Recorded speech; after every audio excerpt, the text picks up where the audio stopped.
The lawyer representing the brother of murdered child beauty queen JonBenet Ramsey said he and his client planned to sue CBS after a special the network aired earlier this week.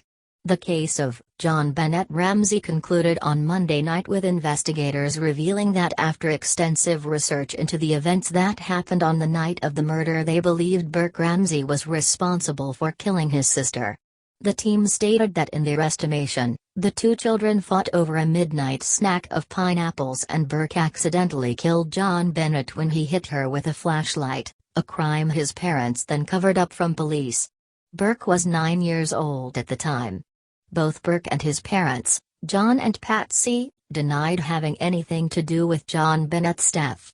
Burke's lawyer, Ellen Wood, was asked by TMZ if he planned to file a suit against CBS on Tuesday, to which he replied, "You damn betcha I'm gonna sue CBS, the phony experts and everyone else that put this thing together." James Kohler, the former chief investigator for the district attorney in Boulder, presented the theory that Burke was responsible for his sister's death, which the other experts agreed upon as the most likely scenario. He hypothesized that Patsy had left Burke with a bowl of pineapple and some tea, and that when JonBenet had attempted to sneak some of the fruit later, it prompted Burke to lash out and strike her with a flashlight, killing her. "I think the Ramsays came home at around 9:30, 10 o'clock, said Kohler. "I think JonBenet was asleep.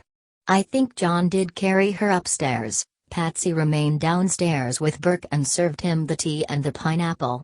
I think that accounts for the physical evidence as well as the latent print. Then she got JonBenet up to make sure she used the toilet, so she didn't wet the bed that night."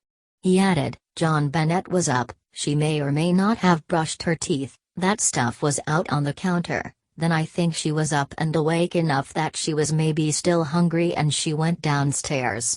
In the meantime, Patsy continued packing for the Michigan trip. "I think if Burke was upset about circumstances or Christmas presents, he probably would have been upset about her trying to snag a piece of pineapple. Out of anger he may have struck her with that flashlight." While the investigators agreed there was no intent to kill, they agreed there was clearly an intent to mislead the police investigation. The Ramsey family did not want law enforcement to resolve this case, and that's why it remains unresolved, said former FBI profiler Jim Clemente. The special also examined the seconds after Patsy's initial phone call to 911 reporting her daughter missing, with investigators claiming that they could hear three people talking in the background. The audio allegedly features John's voice saying, "We're not speaking to you." That is followed by Patsy allegedly stating, "What did you do? Help me, Jesus." Last is what investigators believe could be Burke saying, "What did you find?" The Ramsays have always claimed Burke was asleep when they called 911 and even after investigators arrived on the scene. No one in the family was ever charged in the death of the 6-year-old, but for years tabloids and many members of the public have believed one of her family members were the culprits of this unspeakable crime. Most of these stories focused on parents John and Patsy, but others claimed that Burke had been responsible for his sister's death. "We tried to shield him from that," John said of the tabloid reports about Burke in an interview with Barbara Walters that aired last year on Barbara Walters Presents American Scandals. "Friends would ask us, 'What can we do to help?' We said, 'Next time you go in the supermarket, call the manager over when you see our child's photo on the front cover, and ask him to remove it.' A lot of them did that."